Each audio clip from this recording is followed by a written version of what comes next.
My name is Daniel Reyes. I am 41 years old.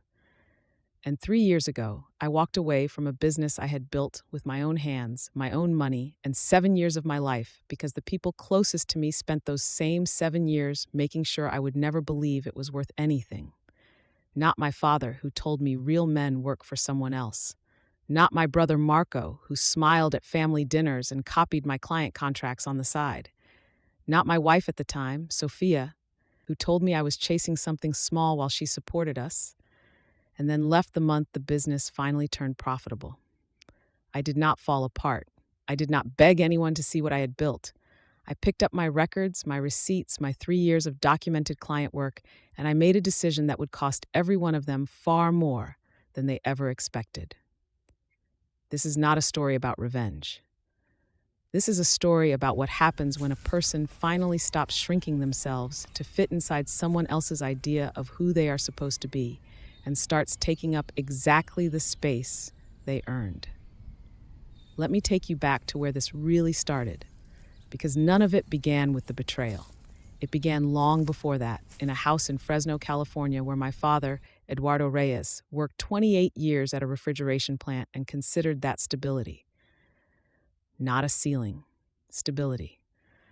My mother, Carmen, cleaned houses 3 days a week and made the kind of food that people remember for the rest of their lives. Slow cooked, patient, built from nothing. I grew up watching her turn $40 worth of groceries into something that made strangers stop mid-sentence and ask what was in it. I think that is where I first understood that craft was not about resources, it was about attention. My brother Marco is 4 years older than me. He went to state school, got a business administration degree, and went straight into middle management at a logistics company in Sacramento. My father called him settled. That was the highest compliment in our house. Settled. Like the goal of a human life was to stop moving. I took a different path. Not because I was trying to rebel, because I genuinely could not make myself care about the things I was supposed to care about. I enrolled in a design and communications program at a small college in Bakersfield, worked nights at a print shop, and started freelancing for local businesses during my lunch breaks. By the time I was 26, I had enough clients to walk away from the print shop. I told my father. He asked me how I was going to afford health insurance. I told him I had already figured it out. He shook his head the way he did when he disapproved of something but did not want to argue. That headshake followed me for the next 15 years, like a weather pattern I could not outrun. At 27, I met Sofia Carrillo at a wedding. She was sharp, funny, professionally ambitious in a way that I respected immediately. We got married 2 years later. She worked in pharmaceutical sales, good income, company car, quarterly bonuses. She was proud of what she had built, and she had every right to be. In the early years, she was also proud of what I was building. She used to sit at the kitchen table on Sunday mornings while I worked through client proposals, and she would read over my shoulder and say, "You should charge more for this." She was right. I charged more. The business grew. I named it Reyes Creative, registered it properly in 2019, a full-service brand and communication studio. I had 6 recurring clients by the end of the first year, 12 by the end of the second. I hired 2 contractors. I rented a small office on Tulare Street. Nothing massive, but mine. Every invoice, every contract, every relationship built from the ground up with no investment capital and no safety net except the work itself. The shift in Sophia happened slowly and then all at once, the way erosion works. It is invisible until the cliff falls into the ocean. She stopped asking about my clients.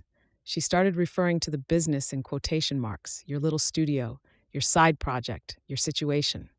When I told her we had just landed a regional hospital network as a client, a contract worth $84,000 over 18 months, she nodded and asked what was for dinner. When Marco got promoted to regional director at his logistics company, my parents threw a dinner party. 30 people. My mother made birria. My father gave a toast. I had just signed that hospital contract 2 weeks earlier. Nobody threw dinner. Nobody gave a toast. My father said, "That is good, mijo, keep it going." Same voice he used when I told him I had learned to change my own oil. I brought it up once, calmly, over coffee on a Saturday morning when the house was quiet. Dad, the hospital contract. That is a significant milestone. He wrapped both hands around his mug and looked at the table. Marco has benefits. Reyes Creative does not pay into your retirement. Take it as stability. That is what he called it. Stability. As if the only measure of a man's work was how much of it was managed by someone else. I stopped arguing after that. I stopped expecting the acknowledgement. But I did not stop building, because every morning I unlocked the office on Tulare Street and sat down at my desk. I felt something I had never felt clocking into someone else's building. Ownership, not of things, of direction, of time, of the exact quality of the work that went out the door with my name on it. 3 years ago, in November of 2022, I attended a family dinner at my parents' house. My brother Marco was there with his wife Patricia and their 2 kids. Sophia was there. My Aunt Rosa drove in from Visalia.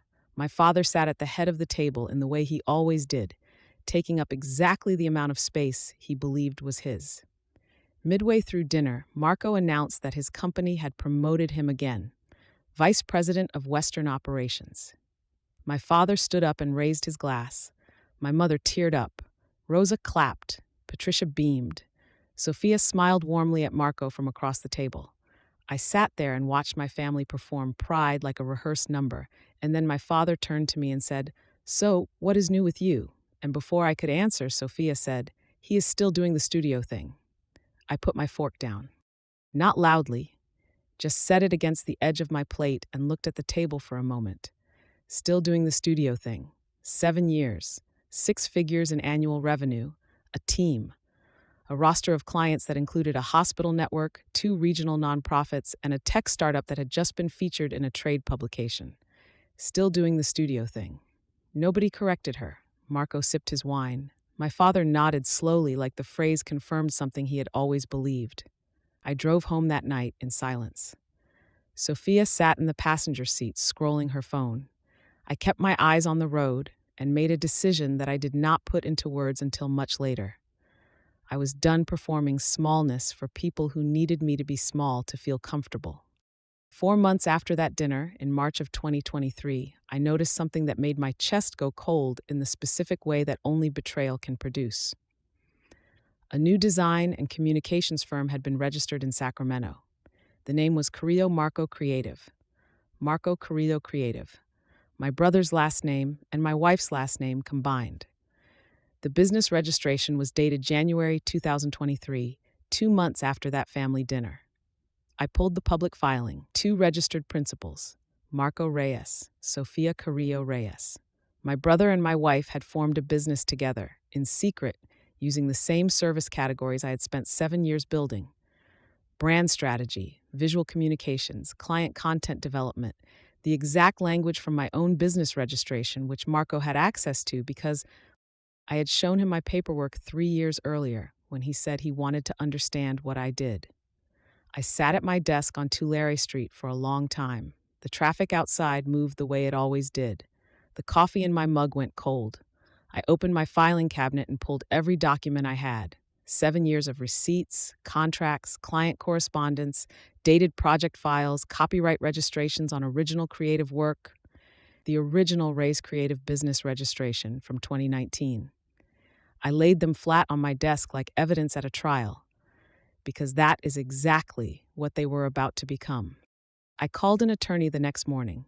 Her name was Grace Tanaka, and her office was on the 4th floor of a building on Van Ness. And she wore reading glasses on a chain that she used like punctuation when she wanted to emphasize something. I brought the folder. Not a thin one. Grace looked through it without hurrying, page by page, the way someone reads something they know will matter later. She looked up at me over her glasses and said, "Your prior documentation is extensive, and your service descriptions overlap with theirs by approximately 80%. If they attempt to register a trademark on any of those service categories, you have strong grounds for opposition based on prior use." She told me what it would cost. I told her I needed to think about it. I drove home with the windows down, even though it was March and 52 degrees, because the cold helped me think clearly. I had not come to her for validation. I had come because I needed to know whether the 7 years I had spent building something real were worth defending in writing. They were. I spent the next 3 weeks doing two things simultaneously. I kept running Reyes Creative exactly as I always had: client calls, project deliveries, invoicing, team check ins, every ordinary piece of the work that people outside a business never see and never appreciate.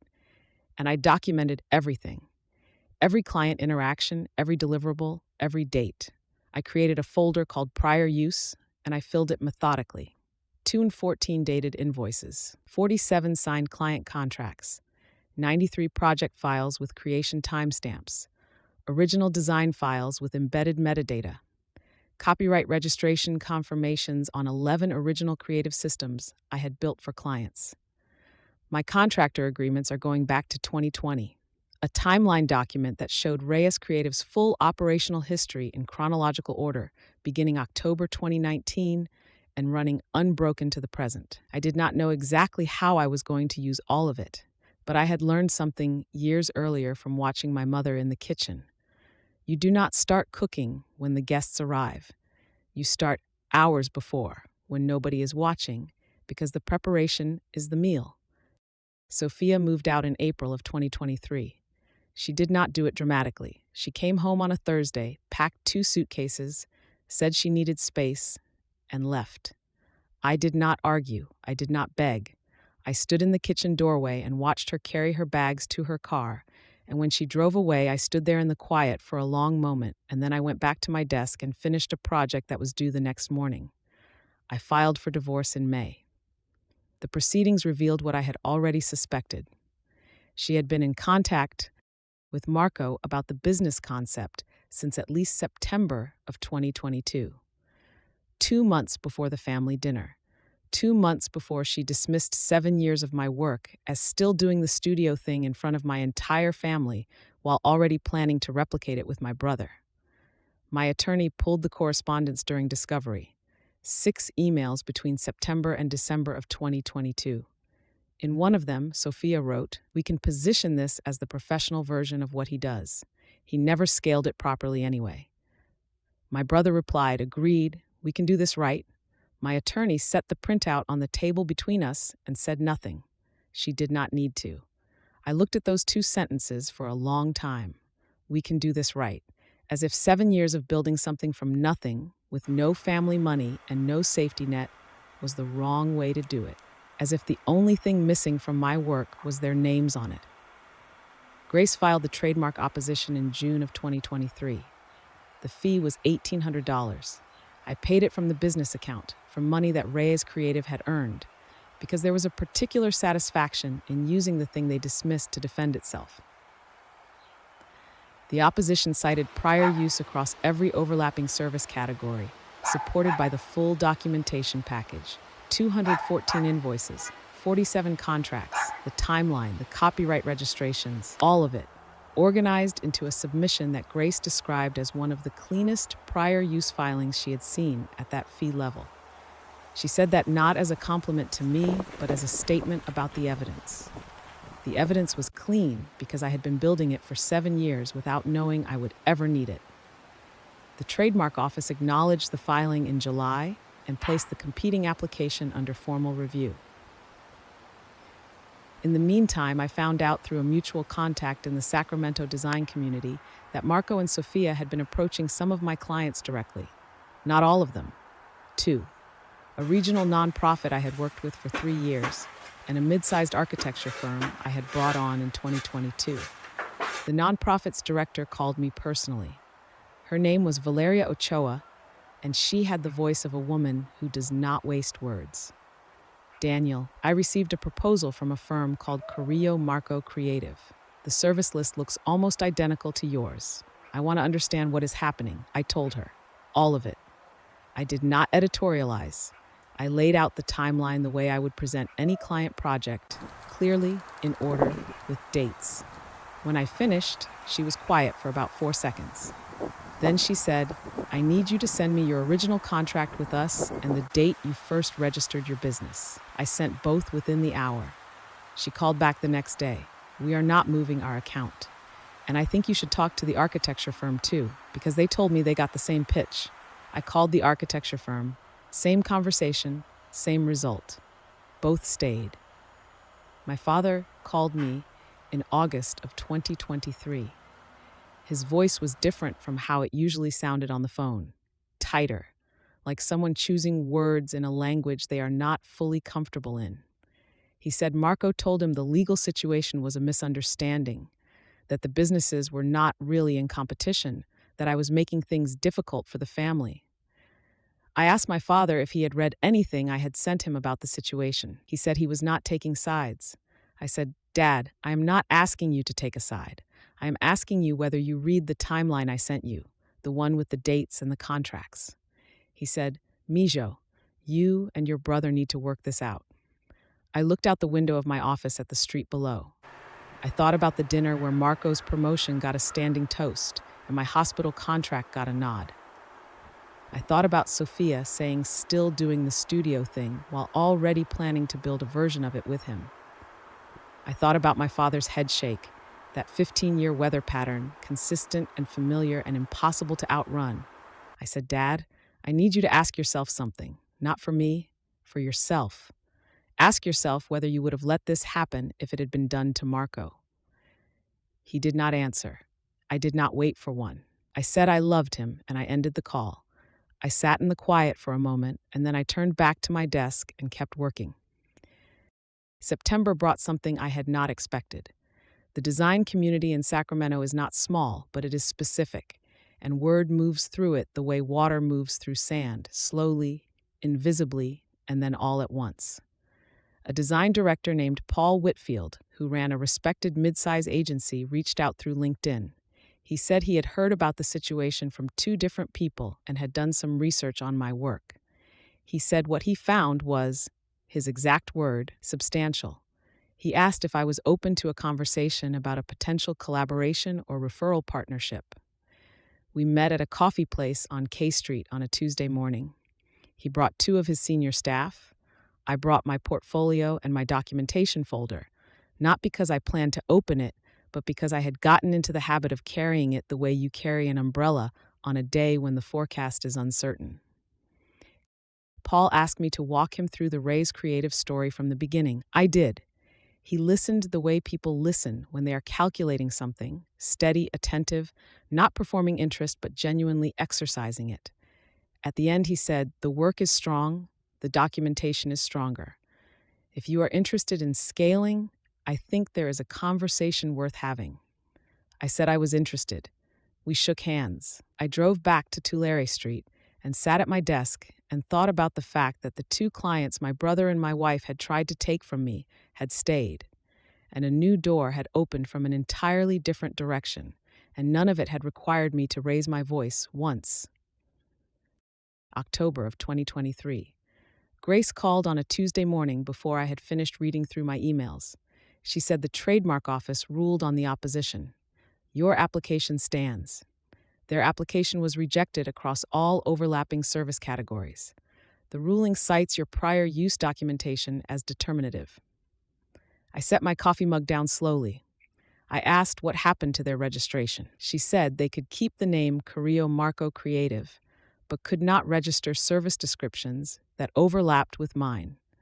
Effectively, they had spent money on attorneys and filing fees to register a business name they could use but not protect, in a service space they could not claim, against a competitor who had 23 months of documented prior use and a clean filing record. I thanked Grace, paid the final invoice from the business account, and hung up. I walked to the window of my office and looked at the street below where a delivery truck was double parked and a woman was walking a very old dog with a lot of dignity. And the morning light was doing what morning light does when you have been awake since 5, and the thing you have been carrying finally gets lighter. I did not call anyone. I did not post anything. I went back to my desk and finished a project that was due at noon. The thing about vindication that nobody tells you is that it does not feel the way you expect. You spend months, sometimes years, imagining the moment when the evidence wins, when the truth becomes a public document. when the people who dismissed what you built have to look at what it actually was and cannot unsee it. And then the moment comes, and what you feel is not triumph. It is something quieter and more durable, something that does not need an audience. The trademark ruling was a legal outcome. The real thing that changed was what I stopped waiting for. I stopped waiting for my father's nod.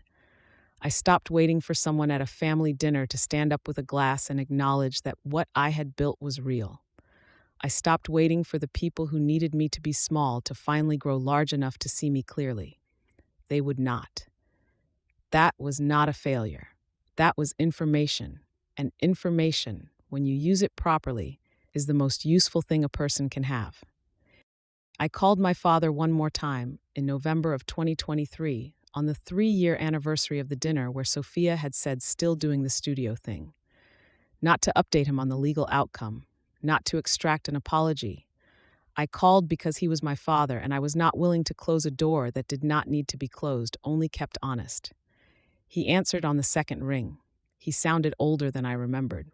I asked how he was. He said, tired. I said I understood. We talked for 11 minutes about ordinary things. His garden, a car he was thinking about selling, the weather in Fresno. At the end he said, I did not understand what you were doing, mijo. I still do not fully understand it, but I should have asked more. I told him he was right and that it was not too late to ask and that I would answer honestly whenever he was ready. He said, okay. That was all he said, okay. It was not a resolution. It was the beginning of a different conversation, one that moved slowly and honestly instead of fast and managed. That was enough for now. Ray's Creative closed 2023 with 19 active clients, the largest year-over-year revenue increase since the business was founded, and a formal referral partnership with Paul Whitfield's agency that brought in 3 new accounts in the fourth quarter alone. The hospital network renewed for a second 18-month contract. The nonprofit renewed. The architecture firm referred me to 2 of their professional contacts. The 2 contractors I had originally hired were both brought on as full-time staff. I moved the office from Tulare Street to a larger space 2 blocks north, a corner unit with actual windows, the kind that let real light in during the afternoon. I put my original business registration on the wall, the 2019 filing, in a plain black frame, not because I needed to remember it, but because some things deserve to take up space visibly instead of only in a folder. Marco's business is still operating. I do not track it. I do not monitor their Instagram. I do not send anyone screenshots or updates. The legal matter resolved and I moved forward. Not because I am above caring, but because attention is a resource and I choose where it goes. Sophia and I finalized the divorce in February of 2024. It was civil, by which I mean it was painful and precise and ended when it needed to end. I do not think of her as a villain. I think of her as someone who made choices that revealed what she valued, and those values turned out to be incompatible with building an honest life with an honest person. That is not a tragedy. That is clarity, and clarity is worth whatever it costs. Here is what I know now that I did not know 3 years ago, and I want to say it plainly because I think it is the only part of this story that actually matters. The people who dismiss your work are not evaluating your work. They are evaluating their own comfort level with you succeeding in a way they did not expect or control. When my father called me, he talked about Marco and then gave me a headshake when I left the print shop. He was not wrong about the value of stability. He was afraid. When Sophia said still doing the studio thing, she was not wrong about the risks of entrepreneurship. She was already calculating an exit and needed a story that made the exit feel justified. When Marco said we can do this right, he was not wrong that the business could be built more aggressively. He just did not want to build it himself from nothing. He wanted to build it from something that already existed. From my 7 years. The problem was never your ambition. The problem was never your work. The problem was that the people around you needed a version of you that fit neatly into the ceiling they had already built for themselves. And you had the audacity to keep growing anyway. Most people, when they reach the moment I reached in November of 2022, After the dinner, after the head shake, after still doing the studio thing, land in the middle of a family meal and nobody flinches. Most people go home and they make themselves smaller again. They tell themselves that maybe the critics have a point, that maybe stability is safer, that maybe the risk is not worth the isolation of being the only person in the room who believes in what they are doing. And they shrink, not all at once, but gradually, until the thing they were building is something they do in the gaps between the life other people told them to live. I understand that choice. I have made versions of it, but I made a different one in November of 2022. And every piece of evidence I documented, every client I kept, every contract I signed, every morning I unlocked that office and sat down and did the work when nobody was watching and nobody was applauding, was a brick in a wall that eventually held. You are standing at the same place right now, not at the end of something, at the beginning of the version of this story where you decide whether you're going to keep waiting for permission or start building the case for yourself the way I did. One receipt, one date, one honest decision at a time. The folder is already in your hands. The question is whether you're going to open it